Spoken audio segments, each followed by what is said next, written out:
Hello and welcome to this Top Employers Institute webinar to launch our latest report, Navigating a Dynamic Workforce. My name is Paola Bottaro and I'm the People Director of Top Employers Institute, the institute that offers certification for and that enables organizations to assess and improve their people practices to improve the world of work. Now, before I introduce our speaker, I would like to remind the audience that we are providing live audio and caption translation from English to French, German, Italian, Mandarin, Portuguese, and Spanish. Now, to help you access these, we've prepared some instructions and displayed on the slides now on screen. Either scroll down this page and select the headset icon if you want audio translation, or the eye icon if you prefer caption translation. Then select your language in the list. And if you prefer to view the captions on a separate page, please click on the link we've just added in the chat. You will be taken to a different page looking like the image on screen right now. And on the right of the page, you can select audio translation or caption translation. Once you've done your selection, just click on select and you will see the different languages we offer. Choose the one you need and you're good to go. Now, let me take you through the program of this session.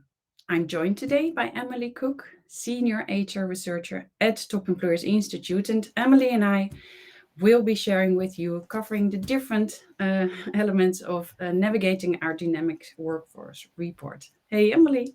Hi, Paola. Good to see you. We will be answering audience questions as they come, so please don't be shy. Make sure to ask the questions. We will also see to maybe ask some questions to the audience. We do have a very curious nature, of course.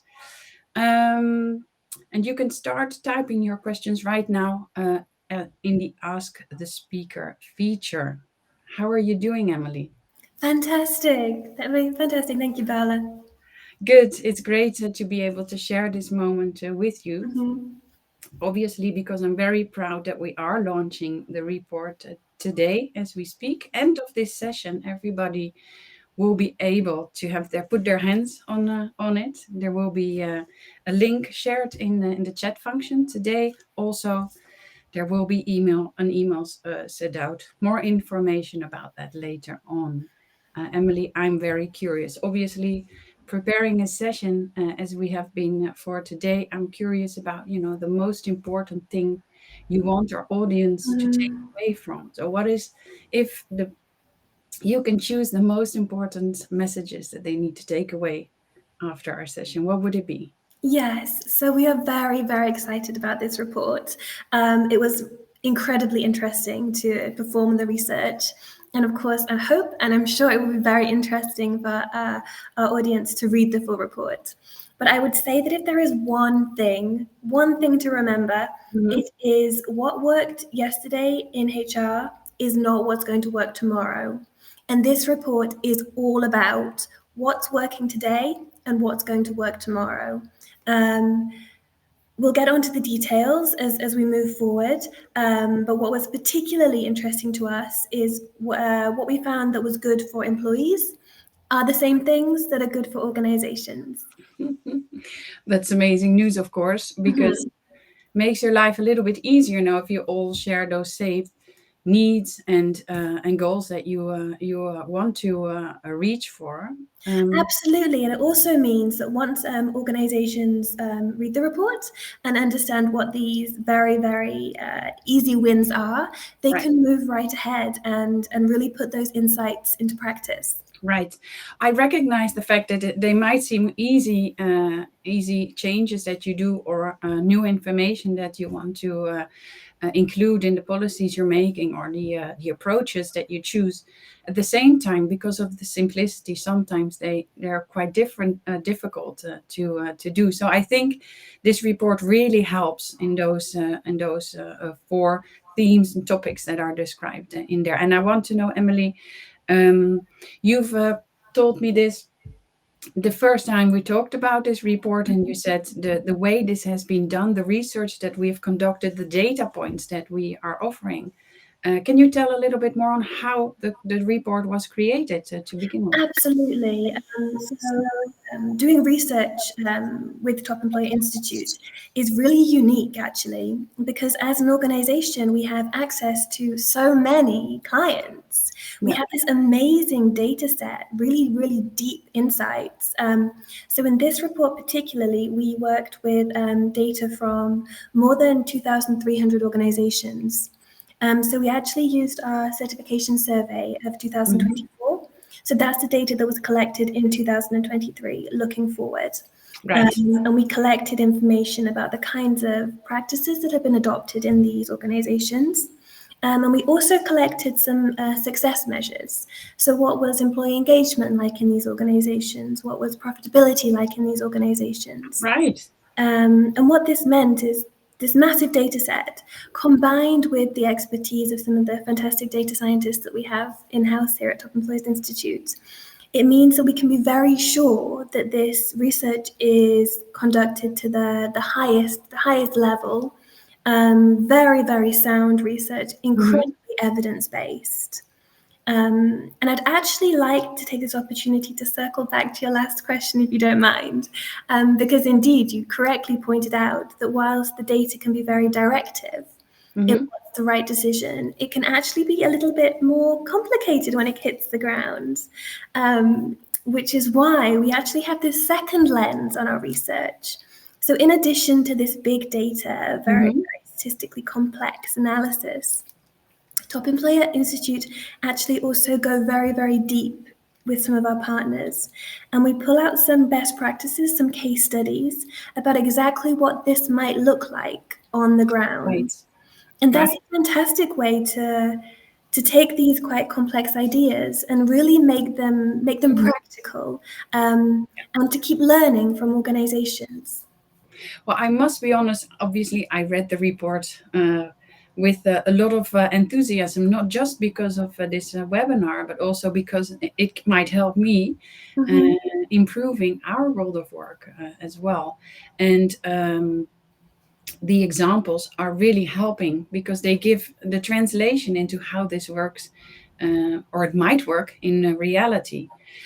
I also really much like the fact that you are using real data points from our own participants or customers and clients, but relate them also to how, what is successful HR, successful entrepreneurship, what is a successful result for a company. And in that way you can relate that what you do to improve the world of work to a successful business as well. mm-hmm, You all do it for the same purpose, as you said, mm-hmm, right? All right. So I was just going to see if there's any questions. I want to make sure because for me the topic is so interesting, but we might need to explain a little bit more a little bit more in depth certain things, and that's why we would love to get some questions. Um, no questions so far, so that is something we anticipate from everyone.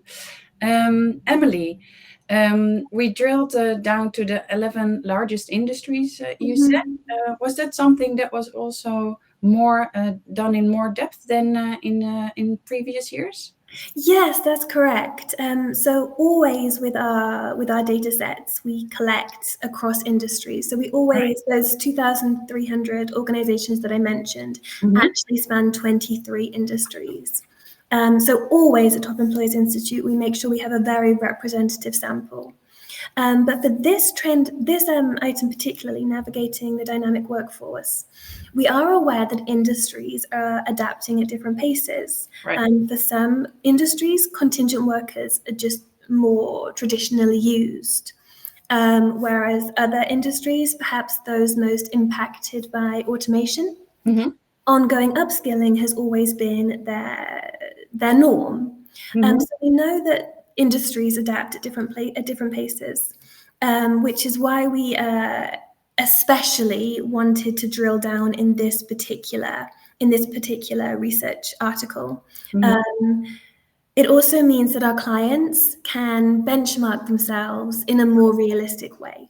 Yeah, it's a little bit more specific. If you can find also the challenges and difficulties that you encounter in your specific industry, and there's also obviously typical characteristics that you'll have to deal with that you'll I Yes, think. absolutely, absolutely. So indeed, there are some practices that work fantastically everywhere, but of Mhm. course there are geographical and industry-specific differences, Yeah. which again, why Top Employer is so uniquely placed here. We really have the full view across all of these variations.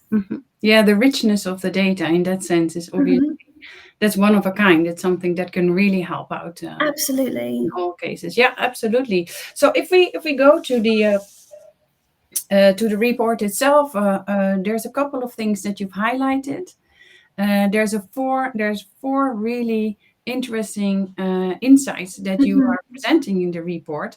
I love the first one. I love them all, but I must say the first one is something that really is near something where I truly also Mhm. believe in the day to day in our own organization, which is the increased practices around in the inclusiveness of all kinds of employees, right? Absolutely. Yeah. Can you share something around that first recommendation, Emily? Absolutely. So, including contingent workers.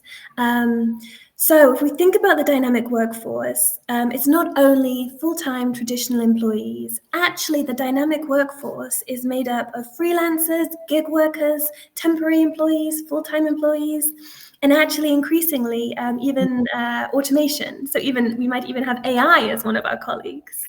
Um, so realistically, when we look at the workforce, it's just Mhm. not practical to only focus on full-time employees. Yeah. Contingent workers are as much a valued member of our workforce as anybody else.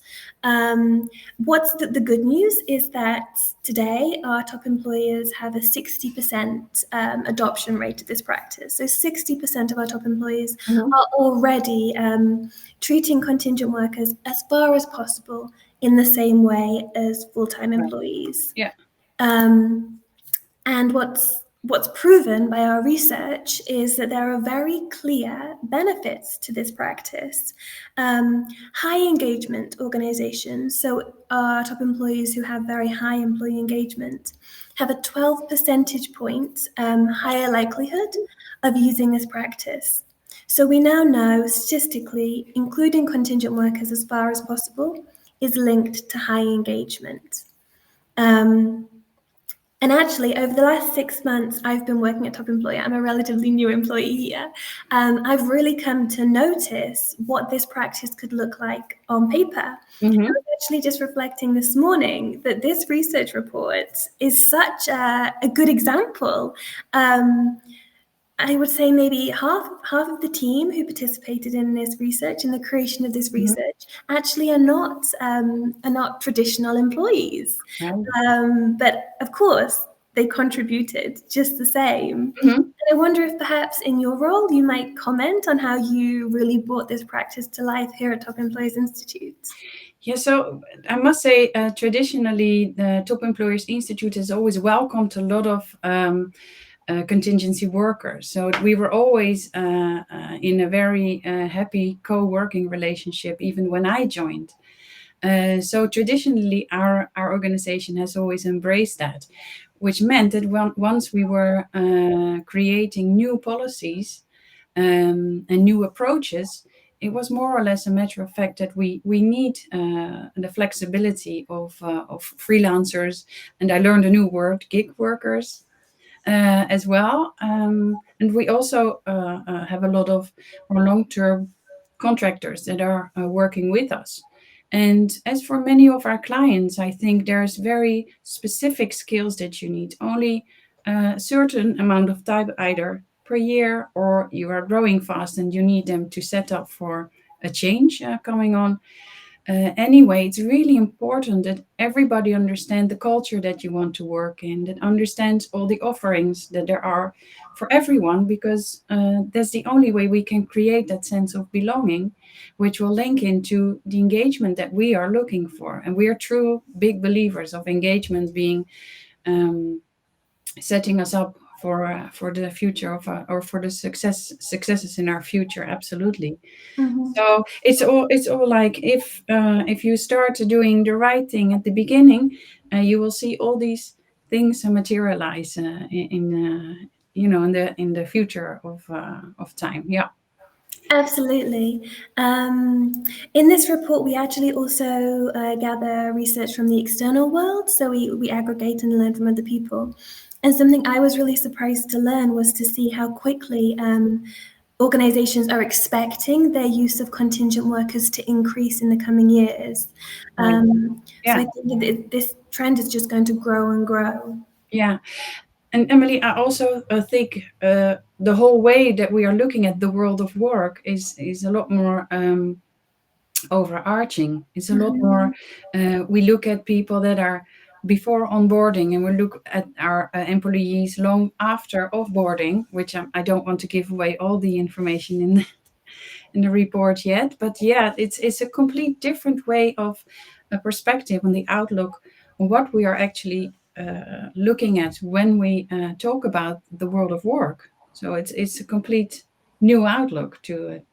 Absolutely. And also incredibly exciting that the boundaries of the world of work are shifting like this. And we're facing these challenges, but also these fantastic opportunities to think much bigger. Mhm. Yeah, and I think it is a change, and it says a dynamic workforce, which also implicates a lot of change, and Mhm. that also says something around the skills that you need the most, because to embrace change continuously, it's quite challenging. So it's good to have a benchmark or a report as this one to help Mhm. you, well, navigate as it is named of course as well. So great. I think we do have a question. Do you have a minute for a question, Emily? Absolutely. Can you share something about the headlines of the outcomes, please? Now, of course, one we have already looked at, which is embracing a more inclusive workforce, including Mhm. contingency workers. Absolutely. So indeed, we will. Maybe this is a good opportunity to give an outline of the full report. So we actually looked at four groupings of practices. The first we already mentioned was the inclusion of contingent workers. And here one of our key learnings was that very clear link between employee engagement and contingent workers. The second grouping that we looked at was around supporting employees with directing their own career evolution. Um, so this is all about putting the direction. I think we say in the report, employees want to be the captain of their own ship, and this is all about giving them the skills and the permission in some cases to indeed be that captain.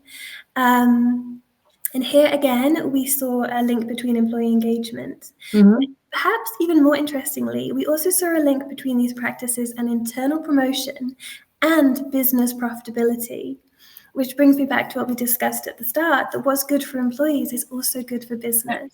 Yeah. Again, very, very clear evidence-backed statistical links. We can be very certain that there is a clear link between these outcome metrics and these practices. Yeah. Then we come on to the third grouping of practices. This is about providing the resources that promote self-directed learning. So as we know, learning and development in HR is nothing new. Yeah. But this is really all about empowering employees to decide what's right for them and taking those steps. Mm-hmm. You touched very, very briefly there on the need for constant reskilling. Employees know this, organizations know this. Everybody needs to be learning all the time and learning in a way that works for them. So Mm-hmm. it's different for every employee, it's different for every organization. Um, and again, we saw links between these practices and employee engagement. Mm-hmm. Then we come on to our final grouping, meaningful offboarding. So in the dynamic workforce, people are coming and going with much more frequency. Whereas perhaps in the past, an employee leaving an organization might be seen as some kind of failure, either on the part of the organization in retention or on the part of the employee on performance. This is absolutely not the case. Mhm. Offboarding is not a failure. It's a completely natural and, in some cases, desirable part of the dynamic workforce. Our top employers are fantastic at the onboarding practices. Mhm. We have 69% adoption rate of onboarding, and we are all very good at this. Offboarding is a little bit newer to us. It's one of our newer practices introduced in our certification. The good news is we already have a 20% adoption rate. That might seem low, but for a new practice, actually, it's relatively strong. Right. And this practice, we're still starting to understand exactly how it links to success metrics. But for me, this is probably one of the most exciting parts of our certification at the moment. Yes, because we've heard all about onboarding. Onboarding, one of Mhm. the most important practices, which it still remains, and it's quite interesting to understand because of the dynamic work space that we are dealing with, that the offboarding now is fully incorporated as one of the most important measures for success. Absolutely. And also such a critical part of holistic listening Mhm. strategy. We talk so much about employee listening, and who better to give their honest view than the employees that are moving on? Yeah. Yeah, I must say it's a continuous challenge to make sure that you do get that employee listening in place at the right moments, and Mhm. you can't give up. It's, as I said, it's continuous, but it does require quite a lot of focus to be able to do it in the right way. And then I can see how 20% actually for a new practice is not that bad actually.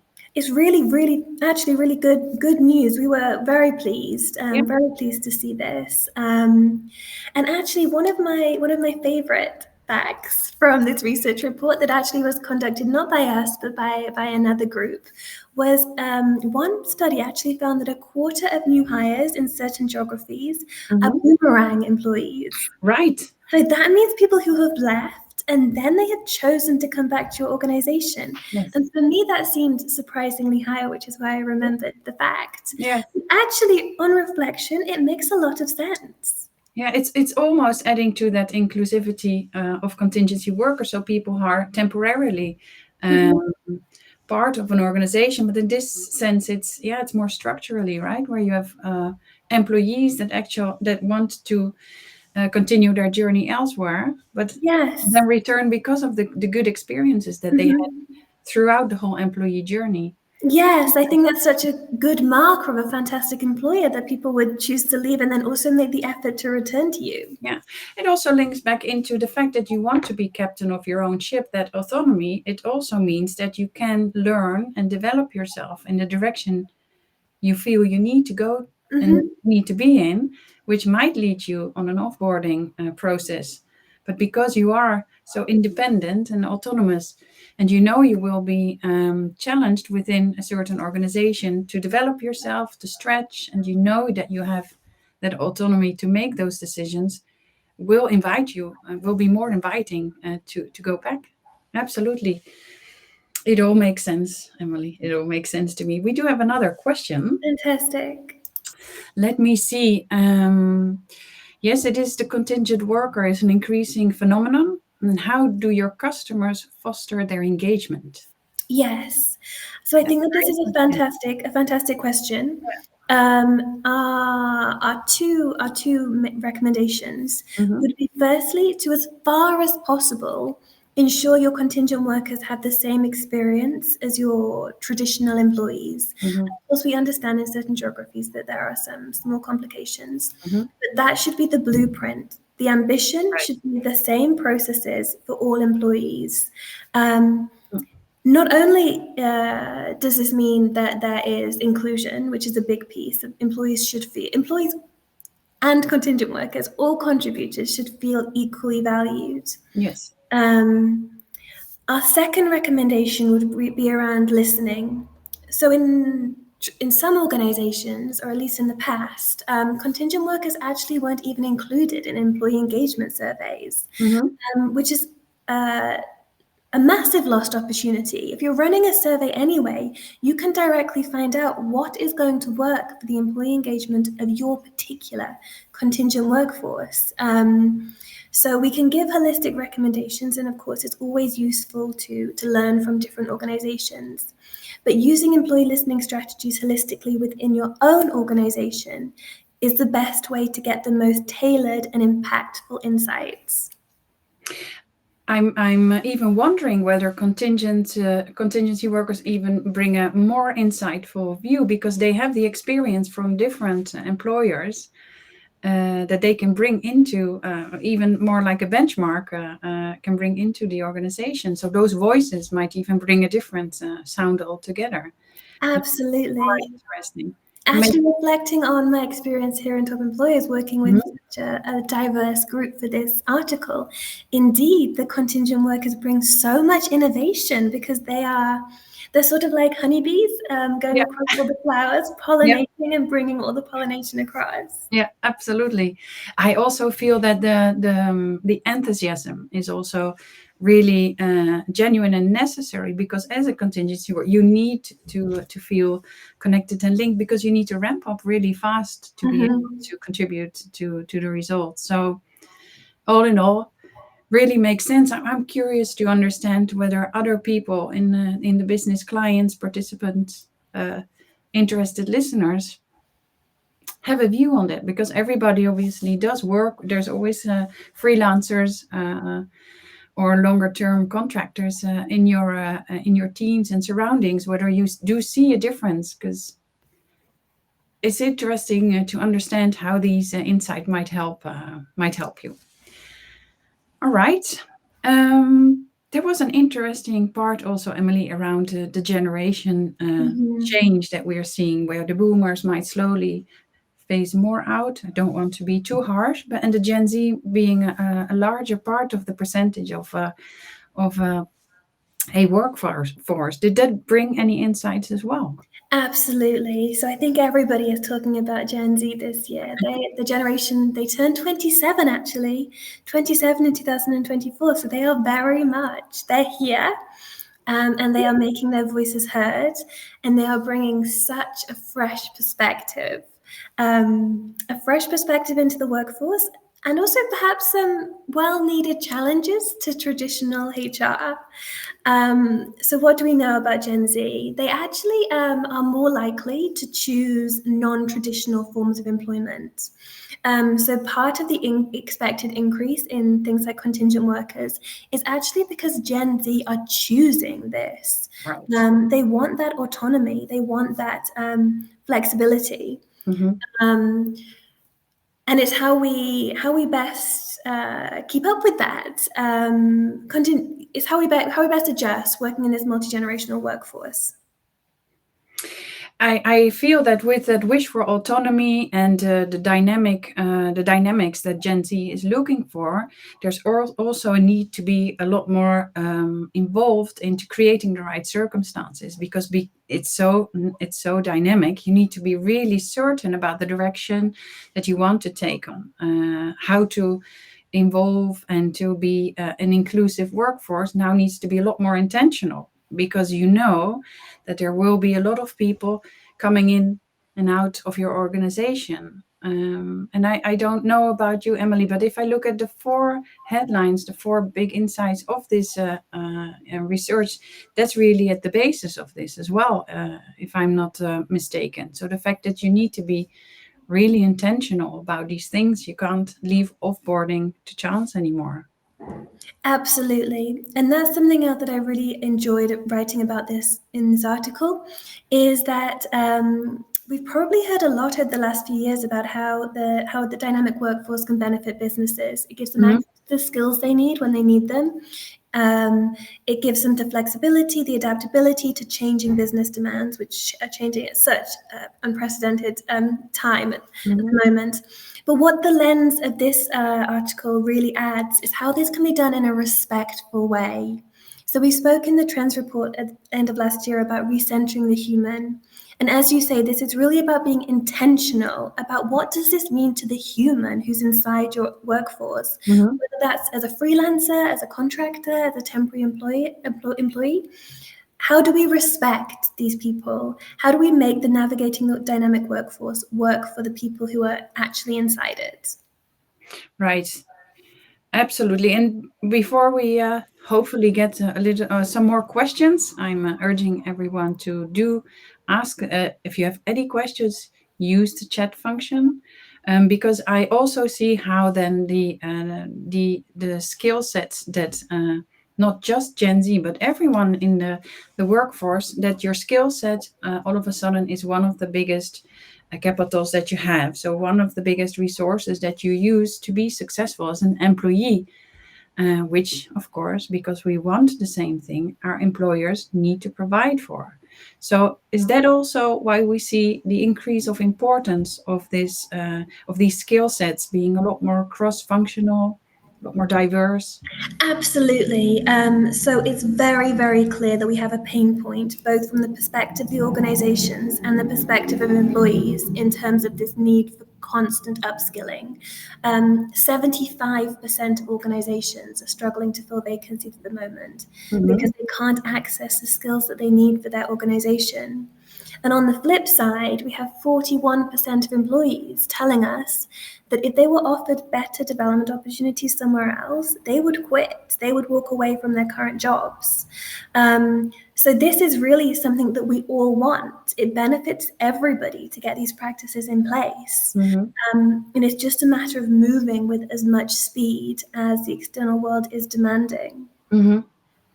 Yeah, absolutely. I And really love, oh, sorry, please go ahead.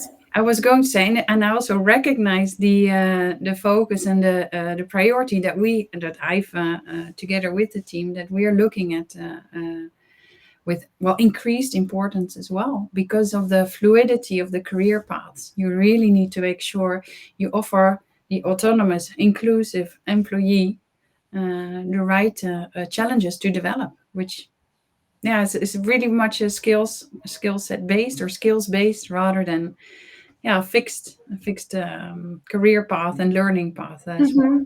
Mm-hmm.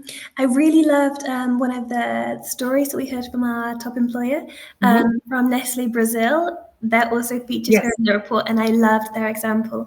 They actually launched an online talent hub. So we also talk about the role that digital can play in addressing some of these challenges. But Right. they launched a digital talent hub with, I think, more than 5,000 offerings. So, really, something to suit every employee. Yeah. And they've seen a 97% retention rate. So, given the current war for talent, that's Hmm. really a fantastic win. It serves the needs of the employees to constantly upskill. And it Hmm. also has a very clear business value of keeping the fantastic talent that they have with them. Yeah, and it also brings, I don't want to say gratitude, but it's something you're very well, it is content, you're happy that you're able to be in a environment and with an employer that values your own development and doesn't look at the moment where your employeeship will end, but it looks across those borders, and therefore, linking into that the dynamic workplace, which more and more we talk about it. It's about borders changing. It's about embracing the world of work more, yeah, overarching.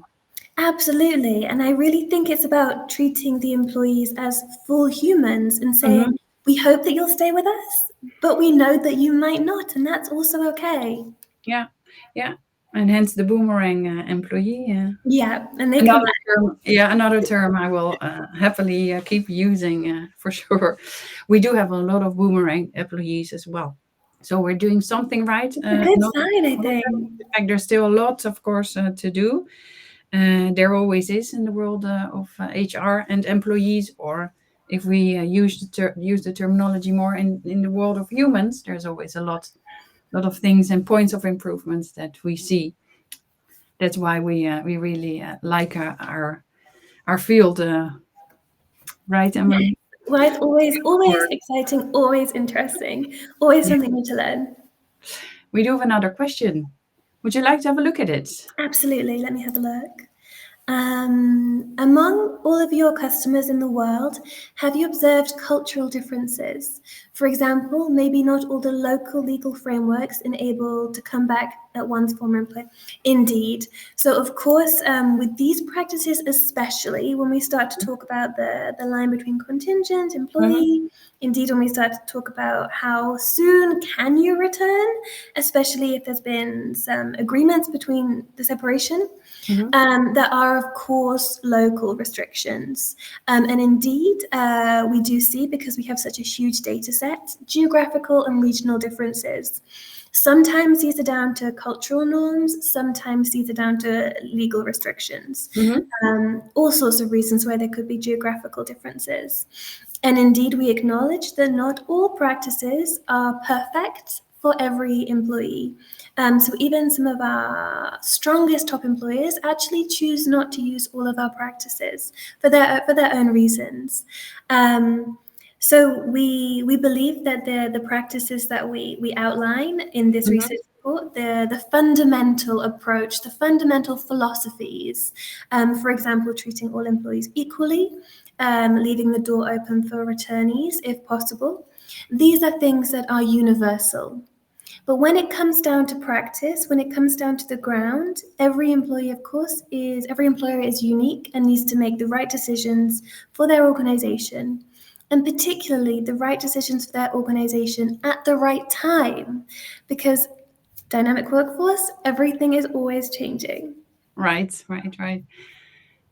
That's a very. I'm inspired by your words, Emily, and immediately I'm linking it to things that we can adapt because this is really practical information.